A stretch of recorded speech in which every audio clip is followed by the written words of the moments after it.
Hey chummers, welcome back to another episode of Shadowrunnin on Empty. As usual, I am your host, Easy Mode, the lore connoisseur, bringing you more information about the sixth world that, of course, you are just dying to know of. And I am joined this evening by my intrepid co-host, Austin. Austin, how are you doing tonight?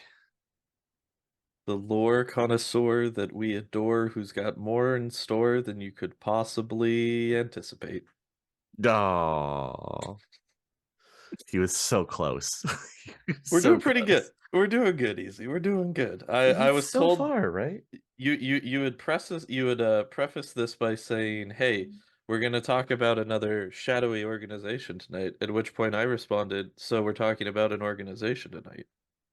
And yes, I just said yes. That's what it's come down to, hasn't it? Hey, we're talking about an organization.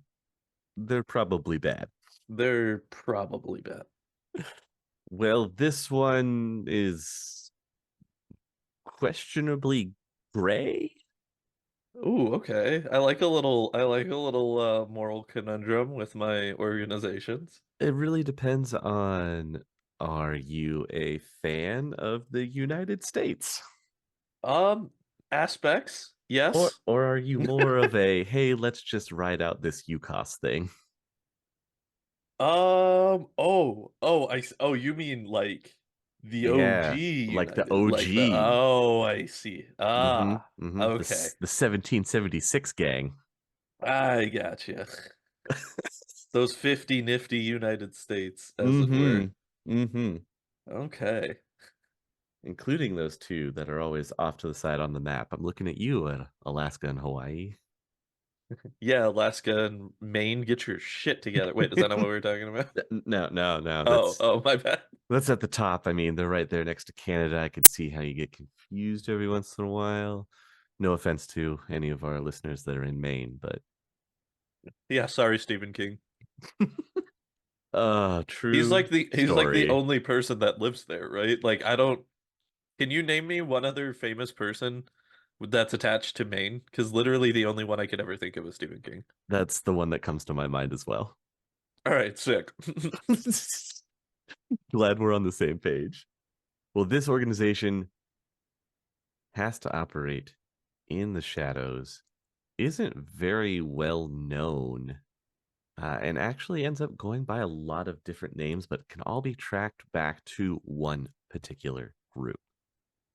So, the name of the game tonight is we'll be talking about the New Revolution. That is the name of the group. Uh-huh. Now, they were first uncovered by an unlikely CIA UCOS agent. And this all started with border raids on the UCOS Sioux border in what was originally Nebraska, where arms shipments would be raided Hmm. and guns and ammo are being taken. And at first, we're dealing with this group that calls itself the Western Liberty Brigade. That's where we start. And as the threads are pulled and unraveled, it grows larger and larger to the point of where the Western Liberty Brigade is just some run of the mill militia group that's living out in the hills that wants to have the United States be like it was in the old days. I mean, would it be presumptuous of me to say that their MO was that they were in fact trying to make America good again in some aspects? Let's go with make America again. I make America again. That make America whole again. Yes, that's probably the best slogan I could think of. The Mawas. But the West Liberty Brigade isn't the only extremist group that was receiving covert aid. Other terrorist factions designated by the UCOS are spread all over North America, even into the COS and some into the NAN, all the way to California Free State. And they're all receiving this covert aid from this group, the New Revolution. The New Revolution is pursuing a strategy of tension, providing arms and more to a wide range of terrorist groups. And on the surface, it doesn't seem to care what the faction is fighting for. Lots of the groups would be at each other's throats if given the chance, or if they found out that they were even tangentially connected.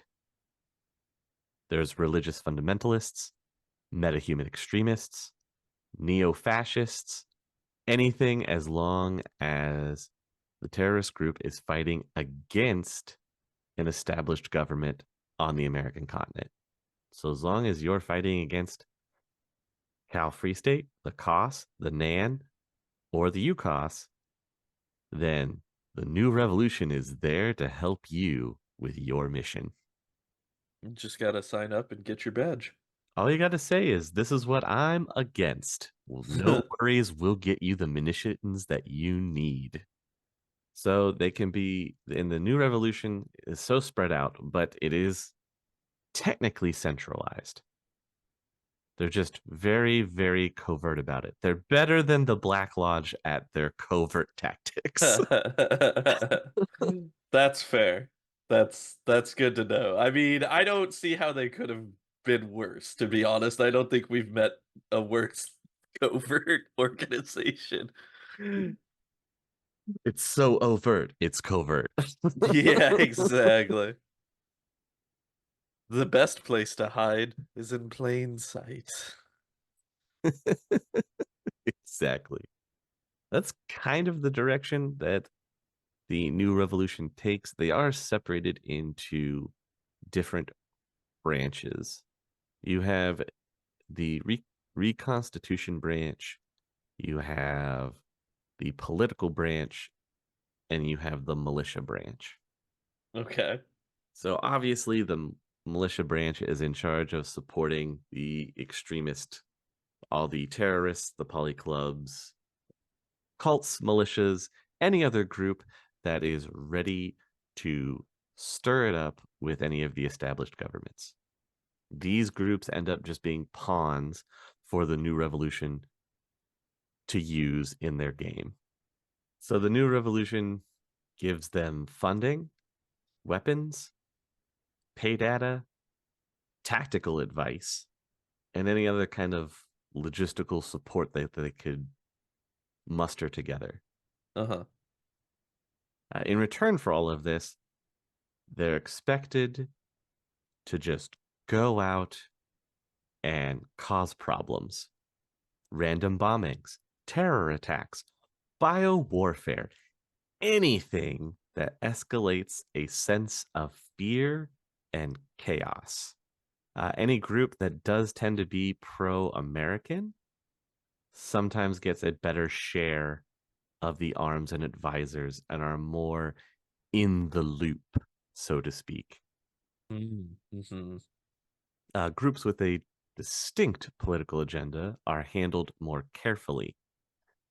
In these cases, the New Revolution representative pretends to be affiliated with an underworld syndicate or mercenary operation that's simply out to make money. These groups will get weapon deals and will be encouraged to step up their operations. Occasionally, the New Revolution will only offer weapon deals with strings attached, such as targeting particular institutions or increasing the body count. Some groups that make deals with the New Revolution, knowingly or unknowingly, are the Sons of Sauron, Knights of the Red Branch, Native Californians, and Alamos 20K. Those are just the really popular ones. We have talked about a couple of them. We've mentioned the Sons of Sauron before, the Yes. pro meta group that's out to fight against the Humanist Polyclubs, the Knights of the Red Branch, the original inhabitants of the Emerald Isle, who would love nothing more than to take Tiernanog back, of just native Californians who are there fighting off the other tier from encroaching on their land, and also the Japanese military from kind of taking over.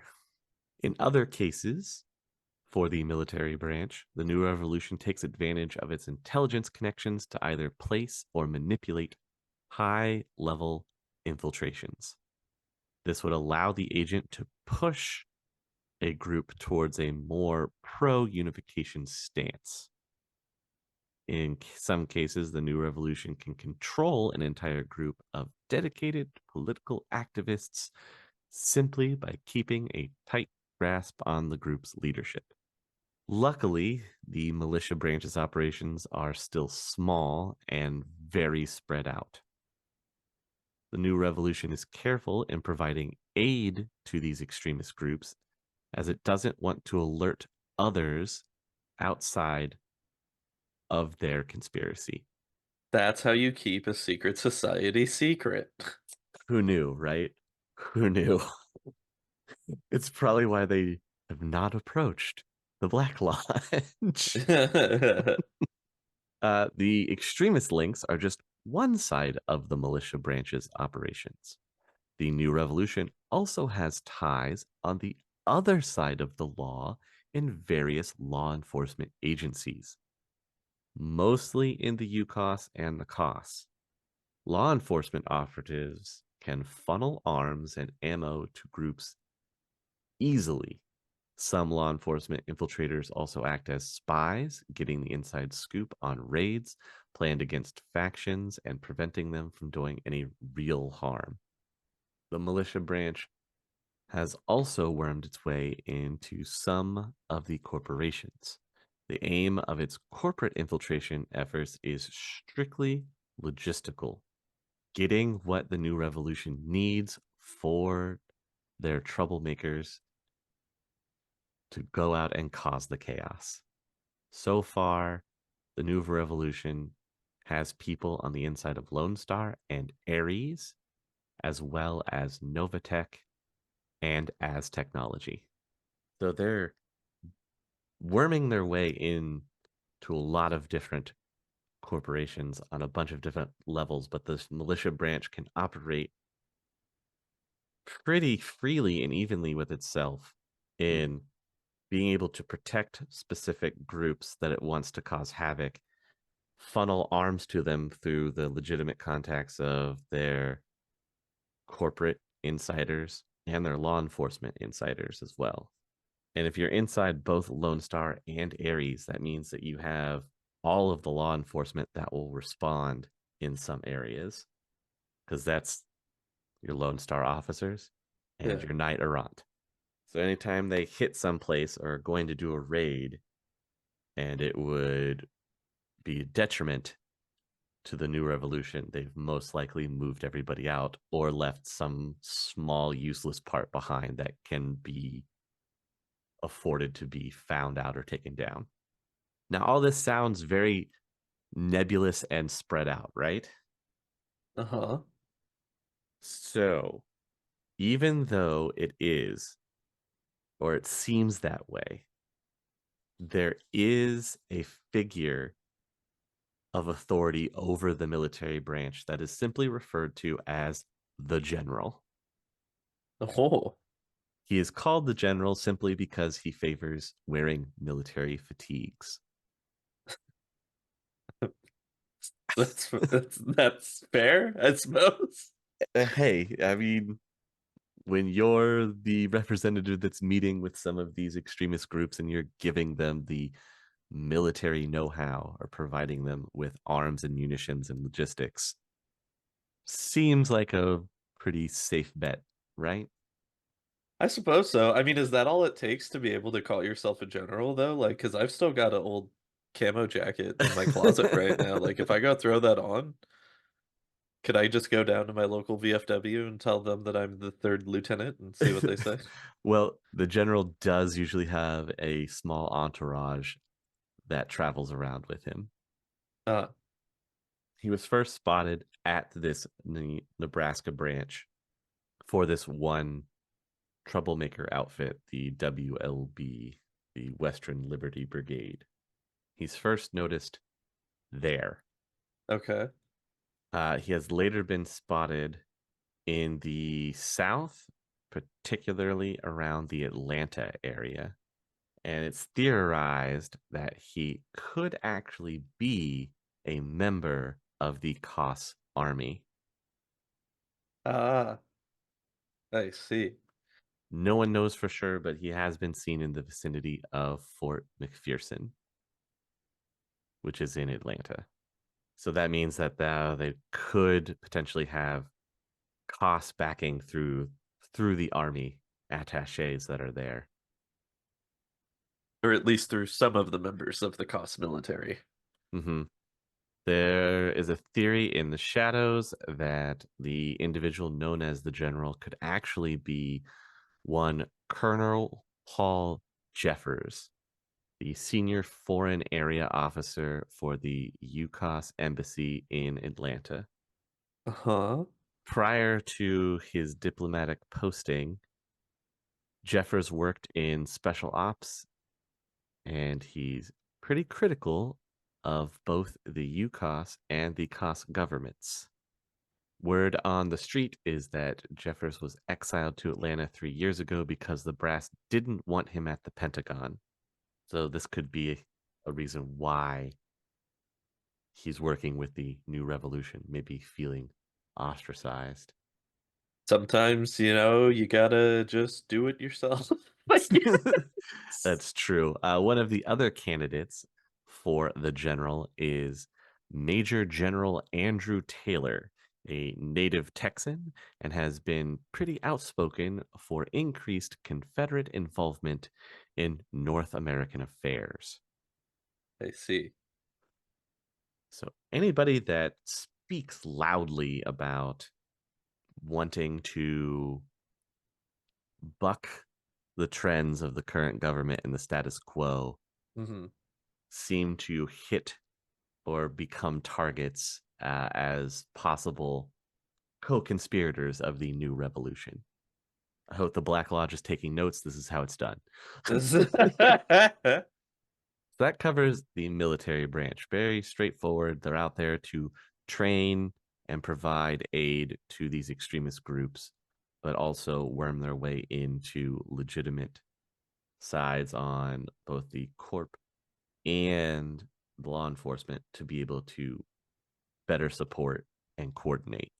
And supposedly, this is all run through one figure known as the general, who may or may not be a COS military commander. Mm, right.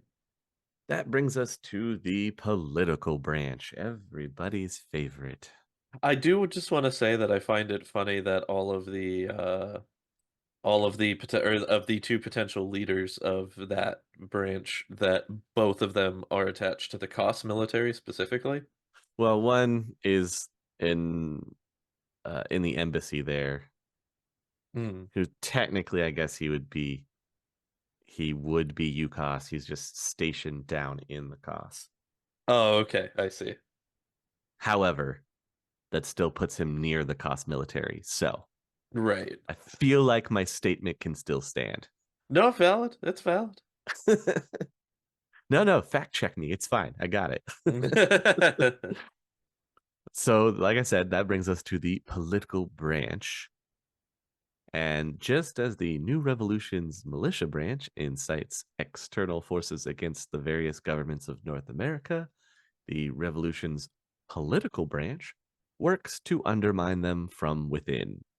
Obviously, as the name implies, the political branch creates political trouble, stirring up incidents and crises that weaken public confidence and sabotage diplomatic relations. If there isn't a scandal, it creates one. If there is one, it makes it worse. Hooray! The goal of such smear campaigns is to make a government look so inept, so tyrannical, that its citizens lose confidence in it and support its removal. Right. If literally anything can be better, why not us? Right? Feel like you're living under the rule of a king? Well, have I got news for you. The revolution's political branch also maintains infiltrators in all the major political parties and news networks, ready to pour gas on any political fires that happen to erupt. There are plenty of contacts throughout the government and the corps who can kindle fires with when things get too quiet. The media insiders are especially useful when it comes to sowing disinformation about actions by groups linked to the militia branch. Again, one branch helping out the other. Good old plausible deniability. Mm-hmm. And as the military branch seems to come under the command of one person that potentially actually maybe works like a true military, and that you have the general at the top that feeds orders down to his subordinates, the political branch operates a little differently. The political branch is led by a group that has been dubbed the Council. The Council consists of 4 men and 4 women. I appreciate that we've stuck to this naming convention for their group so far of everything just being called the noun. Right? It makes sense. Again, Black Lodge, take notes. I know you're out there listening. But if they're not confused from the get-go about what they're dealing with, easy, then you've already lost the war of subterfuge. Oh, God. I have to make it so convoluted, I don't even know what I'm doing. You can't tell me right now what are the Black Lodge doing. I can't. That's true. Exactly. That means they've already won. Or have they? Who knows? Not even them. That's who Not knows. even them. Not even Especially them. not. Especially not them. Oh, God. Yeah, yeah. Maybe they've already won, but even then, they don't even know. So we're talking about the council, Right. the political branch, 4 men, 4 women. One member is a Hispanic man. 2 members are Native Americans. The group also contains 2 dwarves and a troll. So they know of 6. Interesting. The metahumans isn't really a surprise in and of itself, but I'm honestly kind of surprised that they have members of the Nan on the council, considering that, Right? Yeah. not they don't seem to be huge fans. Yeah, this seems counterproductive to what they have already achieved. Originally, the council met in Denver, but quickly moved after the dragon Ghostwalker announced his claim of sovereignty over Denver. Well, I mean, listen, do not meddle in the affairs of dragons, as they say. So, Supposedly, they are relocating to Los Angeles, with 3 of them going there as an advanced party. It is strange to have the 2 Native Americans on there, but I like this little blurb about that, where it's don't assume that all Native Americans are anti American or that all Latinos are pro Atzlan. Not all Native Americans have benefited from the establishment of the Nan. In fact, some have suffered considerably under the oppression of larger tribes. Similarly, a lot of Latin Americans were just getting settled into American society when all of a sudden they found themselves back under Atzlan oppression as Atzlan rolled into Southwest Texas. So that could be why you are seeing these representatives in the council for the political branch. fair. The political branch is pretty straightforward. Yeah. Get there, get into news areas, infiltrate your way into political parties. I mean, it's probably not hard to buy into lobbyists and whatnot, especially in the sixth world. And then getting independent journalism out there. Who doesn't love some good old muckraking, right? Woo! Yay! Well, this brings us to our third branch, and that is the Reconstitution branch. The judiciary. Damn it. I thought I had it. Ah, you're so close, so close. Ah. Destroying something is easy. Rebuilding is more difficult. Hmm. The new revolution recognizes that and has set up a Reconstitution branch to handle the task of rebuilding America once the revolution topples the continent's current powers. That's our plan B, baby. That's once it's ready, once everything goes according to plan. Or I guess that would be the plan A then, right? Yeah, The topple. that's Yeah. plan A, topple government, rebuild. But to go so far to have a branch ready for it, Hey, listen, you got to move quick, all right? you got to feel pretty confident about what you're doing. You create that power vacuum, somebody's gonna take it, and if you don't already have your team in place ready to move, That's true. You who's got to to say be somebody else isn't gonna just swoop right in? That's true. Got to be ready to step in. The Reconstitution branch cultivates contacts in industries and organizations critical for restoring order. Hmm. National Oil and Food Reserve Agencies, power stations, the Federal and Confederated Reserve, the National Guard, and other military units, and so on. In other words, this branch is in charge of staging coups d'etats, seizing power, and holding everything together until America can be reunited.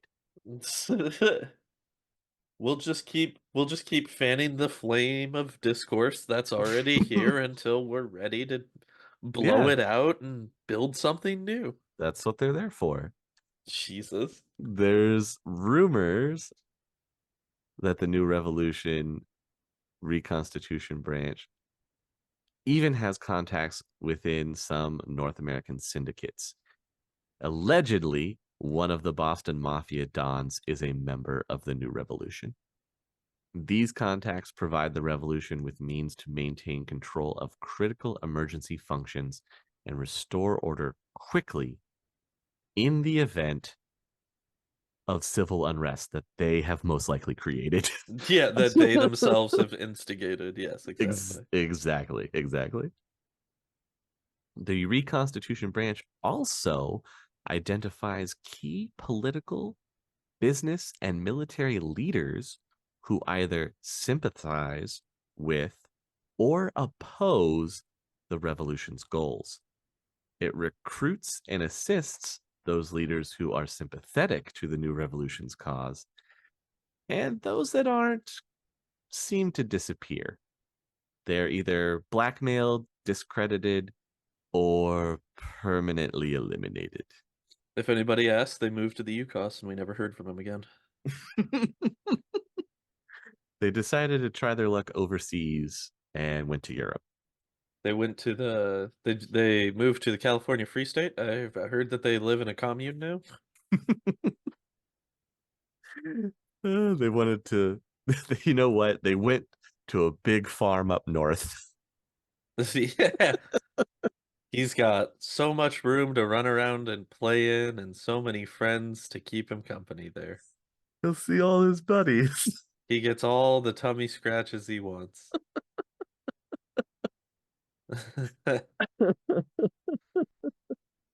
Exactly. And you know, the other two branches, they have their leadership, right? Mm. Well, the Reconstitution branch can't be left out, and they have the Unity Coalition. I already don't like it where this is going, but go on. Well, we have to worry about words like unity in the sixth world because sometimes that means bugs, and that's dangerous. So the Also, unity usually the word coalition is not a positive uh, grouping of mm, people in mm, the sixth world either. has not been very popular. That is true. No, coalitions notoriously kind of bunch of bastards. Well, the Unity Coalition is the force behind the Reconstitution branch. Behind the scenes, this power player social club Mm. is really planning on becoming the continent's new government. It's hard to pin down. The Unity Coalition seems to coordinate between all three branches of the new revolution, acting as the group's de facto leadership. No one is entirely sure exactly who is calling the shots. Two theories exist as to why this is. The first is that the actual conspirators at the top are very tight knit and very secure to the point where the rest of the new revolution doesn't know who they are. The second theory is that there's a power struggle going on at the top, with the original conspirators being very collaborative and working together to get things started. But as the new revolution has grown and is picking up steam, they're now infighting about who's going to be top dog when America comes back to being whole. Hey Chummer, just a quick aside, if you are enjoying the episode, be sure to rate it if on audio, or if you are on YouTube, give us a like and subscribe as we are trying to reach our 1,000 subs goal. You can also support us over on Patreon at patreon.com/critical_hits. Finally, if you are interested in taking your tabletop gaming to the next level, check out the episode description for an affiliate link to DriveThruRPG. So the next time you're looking to expand your library and want to help support us, drop that link in. And now, back to the show. Even within the usurpers of democracy, they're like, who's gonna be in charge though once we get there? I don't know. There's only so many seats at the table. Only so many seats. Mm-hmm. I do also appreciate that, we've got the shadowy figure slash figures in charge of this branch as well, that people are like, I don't know. They're just a voice on an intercom, man. I have no idea who's running this. Intercom for president Yeah. 2080. Oh my God. So real quick, as an aside, Mm. they're back in the like mid 2000s, Mm-hmm. there was this angle that was being run in WWE that was called the Mysterious General Manager of Raw. Go And boy. what it was is that there was a new GM for Raw, but nobody knew who he was. And so he was represented by a laptop that they would set up next to the commentary table on every episode. Uh-huh. And throughout the episode, you would just hear like a notification message noise. And then Michael Cole would have to walk over and look at it and then read out the message from the mysterious Raw general manager. And to this day, we have never gotten a conclusion to that storyline. So, I am hope it I comes saying back. am I saying that the mysterious Raw general manager could also be behind the reunification of the United States of America? I'm saying there's a possibility, easy. I'm just saying you've never seen them in the room at the same time. I've never seen either of these mysterious unknown people in the same place at the same time. That is true. See? It's You've got me there. uh, concrete proof right there. Yeah, it's the absence. What is the absence of evidence is not the evidence of absence. Exactly. We're just talking about the unknown unknowns here, easy. The things we don't know, we don't know. On November 3rd, Hmm. 2064, the new revolution used the Matrix Crash 2.0 as an opportunity to coordinate a strike against all North American governments. Government buildings were bombed, political and military leaders were captured, protesters were executed, and TRID/radio stations were forced to censor and play military music. Well, that's the worst part of all of it. Troops loyal to their government fought back and gained the support of civilians that were willing to put up a fight, most likely Shadowrunners. Yeah, that's fair. That checks out. Well, probably also some like Lone Star members and stuff like that, the actual like organized enforcement agencies. So this will be a name that you possibly remember. Remember Nadia Daviar? Oh, oh, the name is very familiar, but I'm not drawing the attachment. When did we talk about them previously? We talked about her because she is linked to the Draco Foundation Right. Yes. because of Dunkelzahn. Yes. Because she's the one who takes over after Dunkelzahn Mm-hmm. dies, air quotes. Right. And remember, she is technically, 50, what was it? She's technically the vice president of the UCOS. Yes. Well, Again, air quotes. she survives an assassination attempt. Oh, good. She then has the brigadier general make a nationwide speech denouncing the coup attempt and declaring martial law. I I mean, that's fair, if you were just almost assassinated. That seems like the smart play, right? Yeah, and especially if it's happening across the entirety of the UCOS, it's probably a good move. There are links.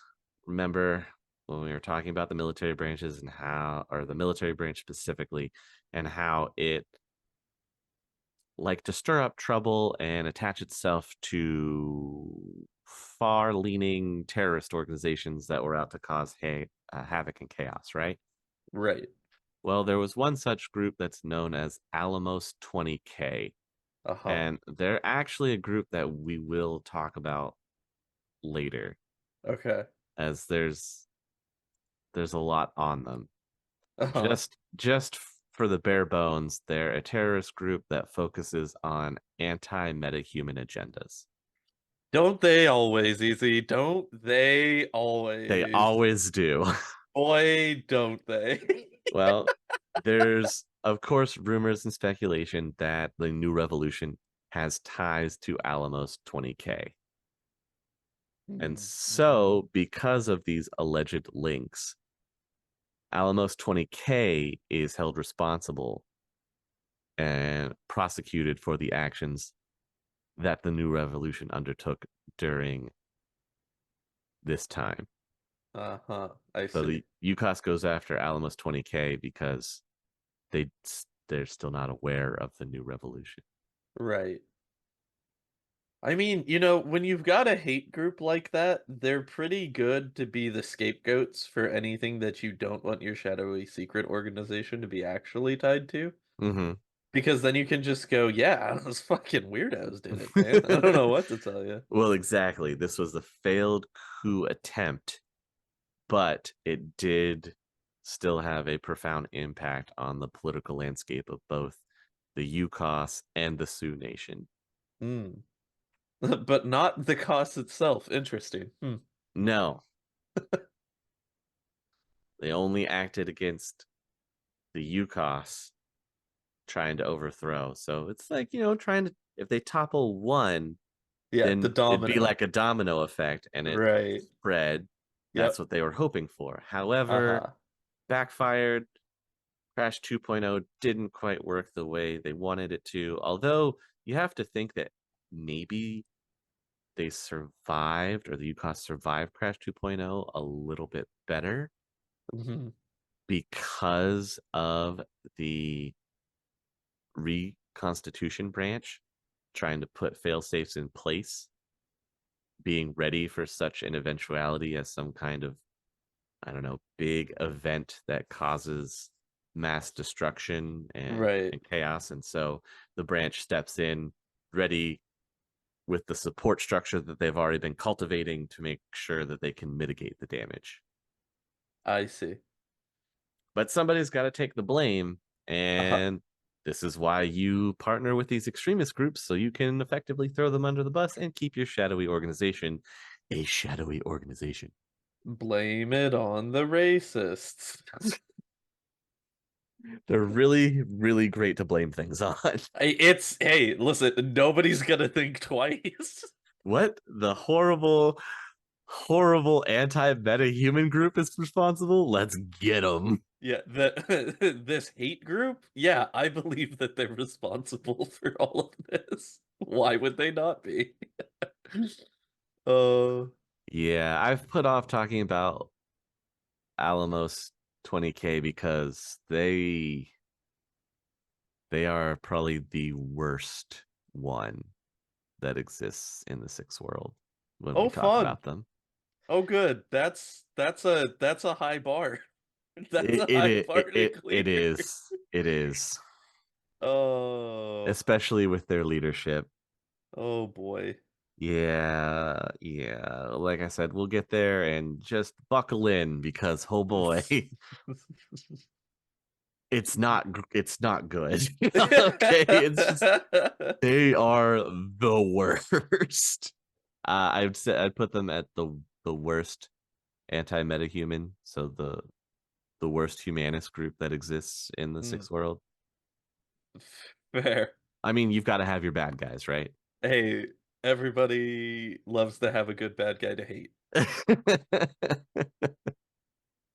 Exactly.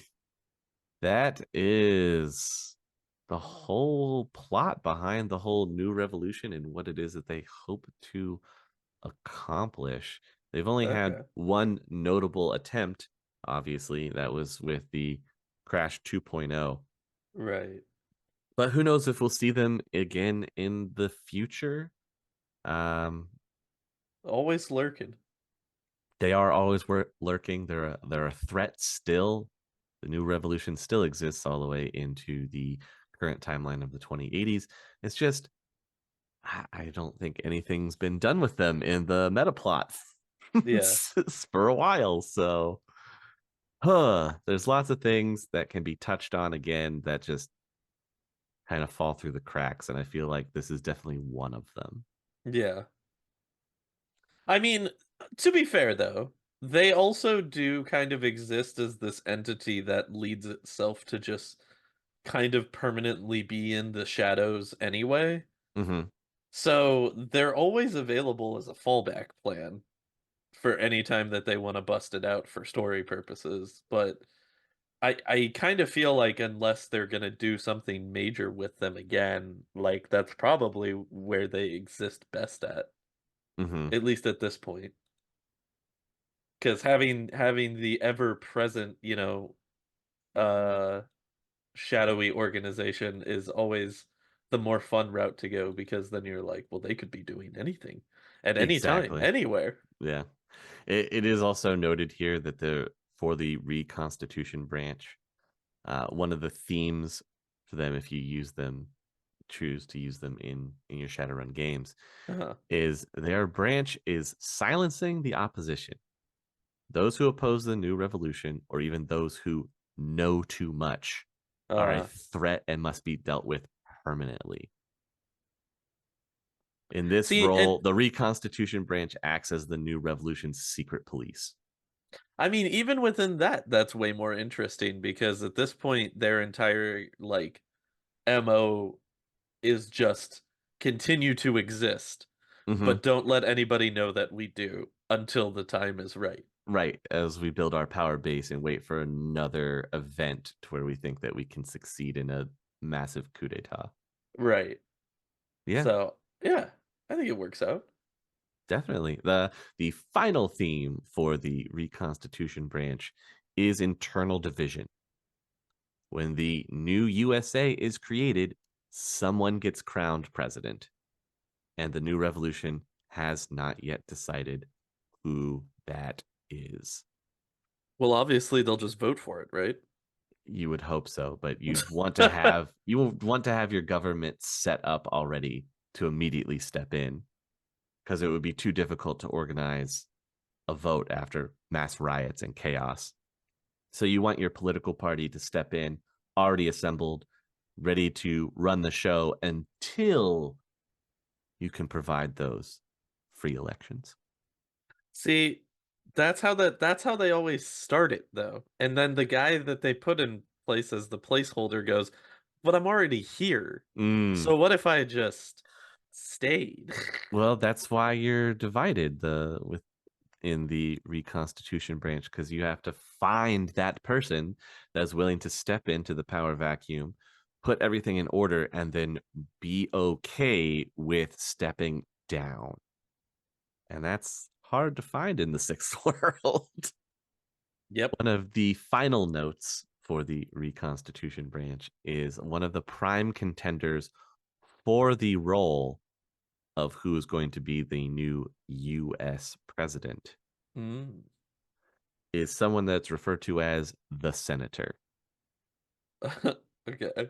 Unfortunately, the senator may in fact be a key director of Alamos 20K, Oh no. the human supremacist terrorist organization. Indeed. Yeah. Well, that's unfortunate. So that's something to contend with. And again, we'll cover that when we talk about Alamos 20K. Right. Oh boy, Yeah, they're a looking treat. forward to that conversation. I bet. But I mean, what do you think of the new revolution? It's pretty well laid out. Military gets the arms and Yeah. supplies and advisors. The political branch works the news networks and public opinion. And then you have finally the reconstitution Yeah. ready to put everything back into place, but also kind of policing itself. I mean, of all of the secret organizations that we've talked about so far, I feel like this one probably has its stuff together the best, you know? They actually kind of feel like they all have a cohesive plan and Mm-hmm. are sticking to it, Yeah. which I feel like we don't get a lot of with our secret organizations in the sixth world. So you know what? Kudos to them for that. It's true.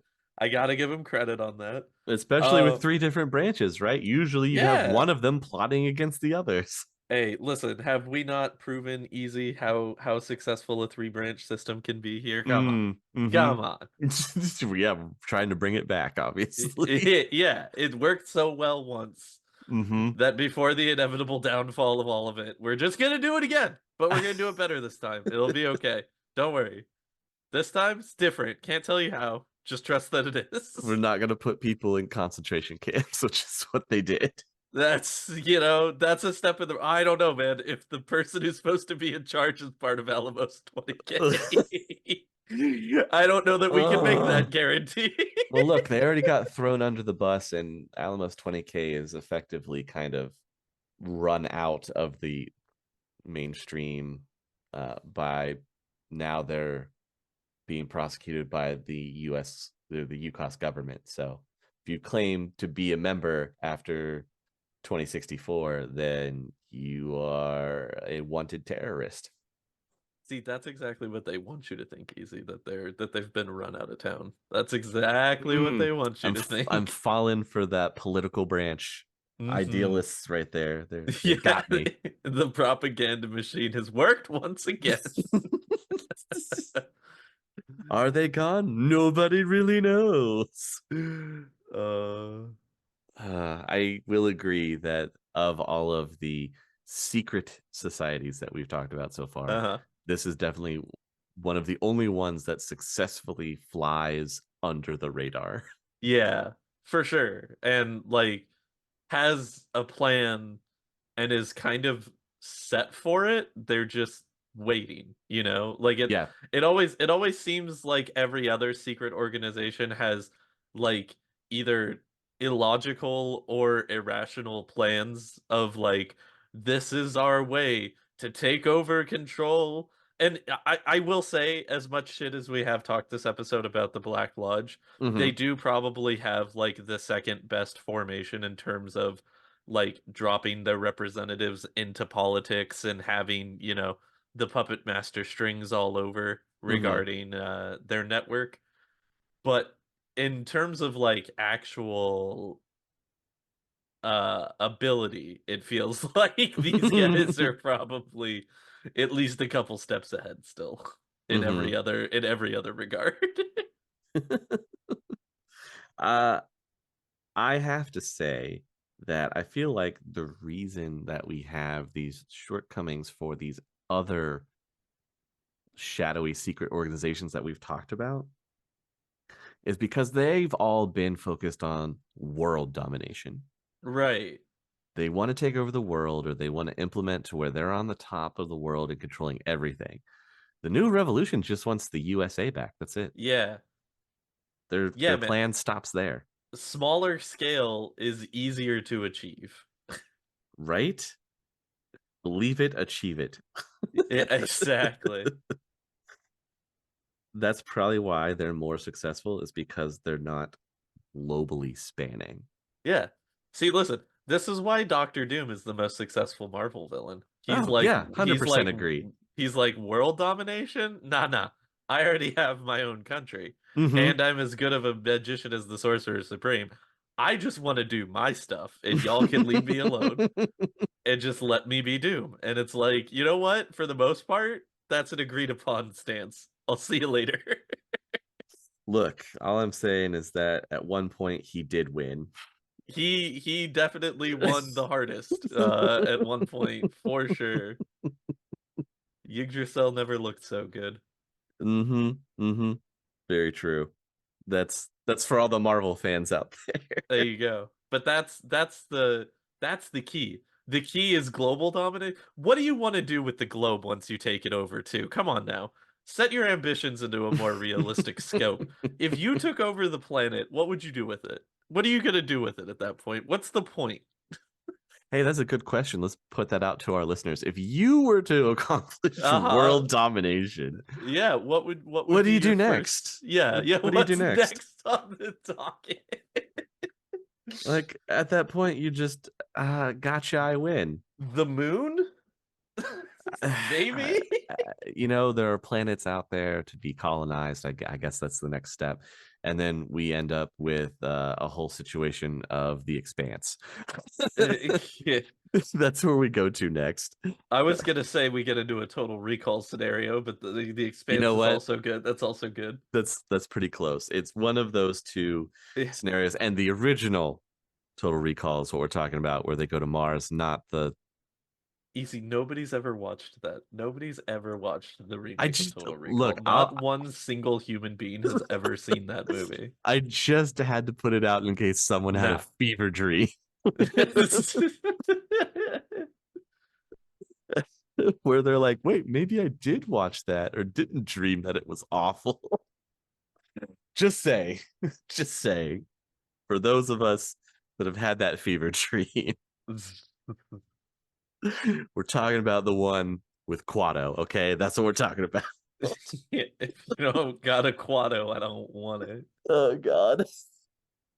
Anyway, I think that's gonna wrap it up for us for the evening with our secret organizations, adding yet another one to the long growing list of shadowy secret organizations in the Crazy. sixth world. Who'd have thought, right? And Crazy. there's still more. I promise there's still more It's out almost there. it's almost like in a game system called Shadowrun that there would be a bunch of organizations that worked from the shadows. Who could have possibly seen that coming?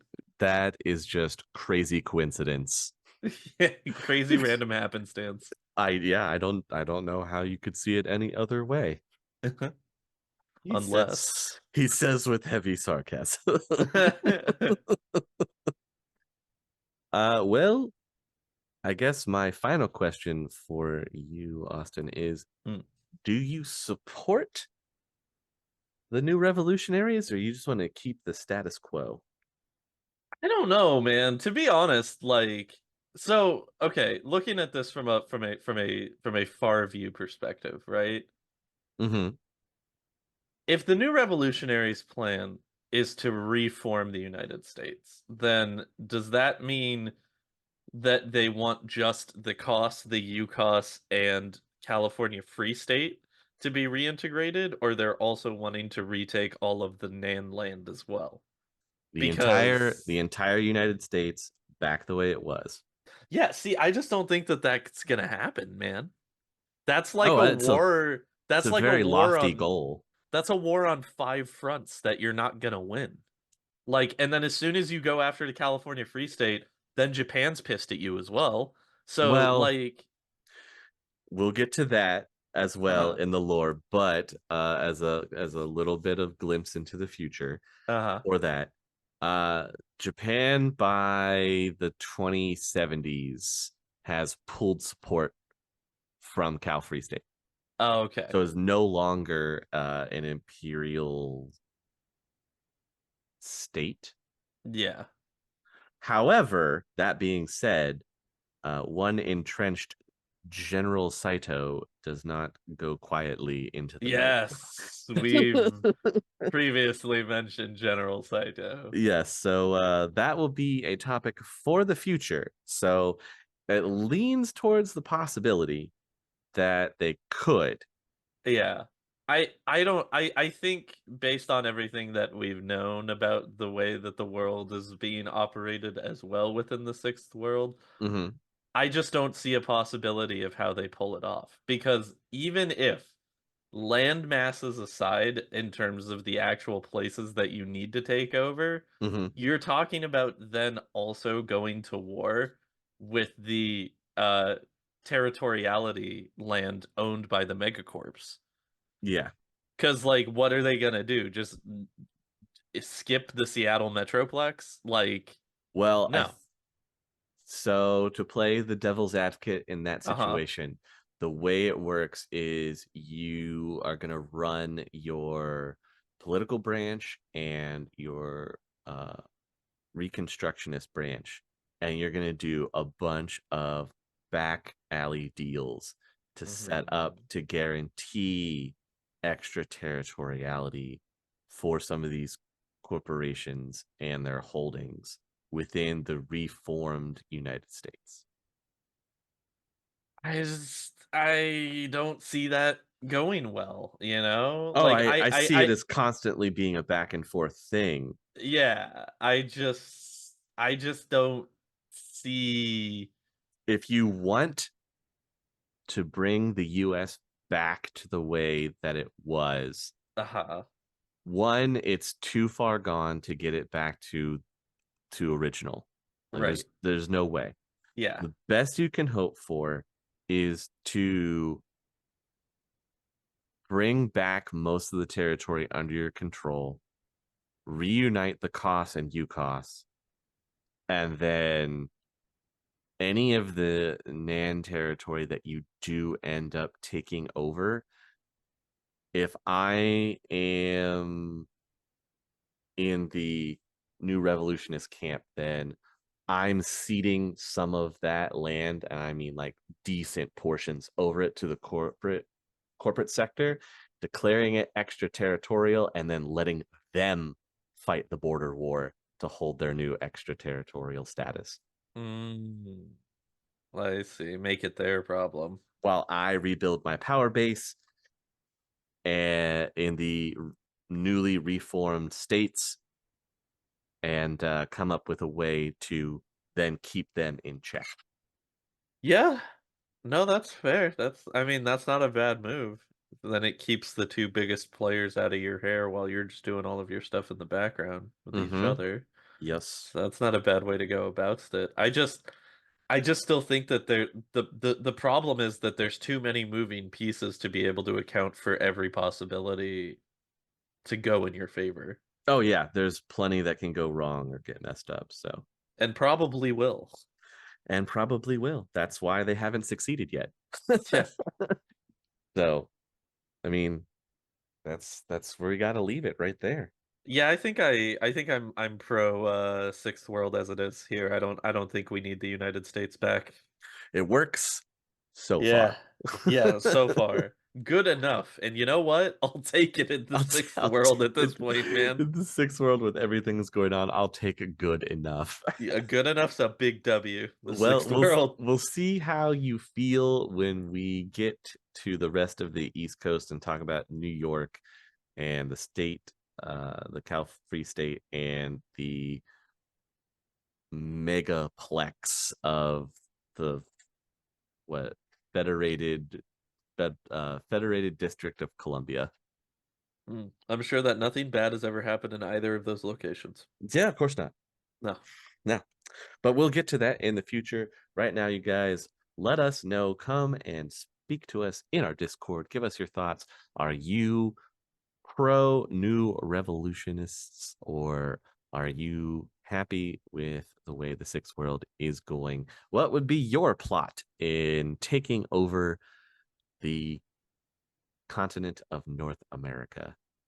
And what would you do to hold that amount of land? Because that's a lot. It is a lot. It's If quite you a bit of look at land. it is. So thank you for hanging out with us. I hope you have gotten some juicy lore to use in your future games. And as always, you guys, we will catch you in the next one. The Topps Company Inc. has sole ownership of the names, logo, artwork, marks, photographs, sound, audio, video, and/or any proprietary materials used in connection with the game Shadowrun. The Topps Company Inc. is granted permission to Critical Hits to use such names, logos, artwork, photographs, sound, audio, video, and/or any proprietary materials for promotional and informational purposes on its website, but does not endorse and is not affiliated with Critical Hits in any official capacity whatsoever.